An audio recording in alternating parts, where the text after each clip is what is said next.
June 4వ తారీఖున ఆంధ్రప్రదేశ్ ఎన్నికల ఫలితాలు విడుదలయ్యాయి. ఎన్డీఏ కూటమి ఎప్పుడూ లేనంత ఘన విజయాన్ని సంపాదించిపెట్టింది. ఇది చారిత్రాత్మక విజయం అని చెప్పొచ్చు.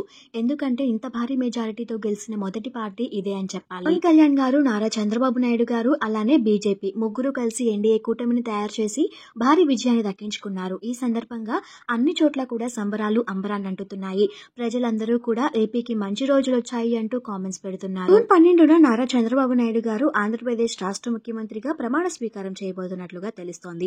హిందూపురం నుంచి బాలకృష్ణ గారు, మంగళగిరి నుంచి నారా లోకేష్, వైజాగ్ నుంచి ఎంపీ భరత్, అలానే కుప్పం నుంచి చంద్రబాబు నాయుడు గారు, అలానే పిఠాపురంలో ఎమ్మెల్యేగా అభ్యర్థిగా పోటీ చేసిన కోనిదెల పవన్ కళ్యాణ్ గారు అత్యంత భారీ మెజారిటీతో గెలిచారు. ఇంత అఖండ మెజారిటీతో గెలిచిన ఎన్డీఏ కూటమికి ఎన్టీఆర్ గారితో పాటు ప్రజలు, అలానే నాయకులు, ఇంకా కార్యకర్తలు అందరూ కూడా శుభాకాంక్షల్ని తెలియజేస్తున్నారు. ఇలాంటి మరిన్ని లేటెస్ట్ అప్డేట్స్ కోసం ఇప్పుడు మన ఛానల్ని సబ్స్క్రైబ్ చేసుకోండి.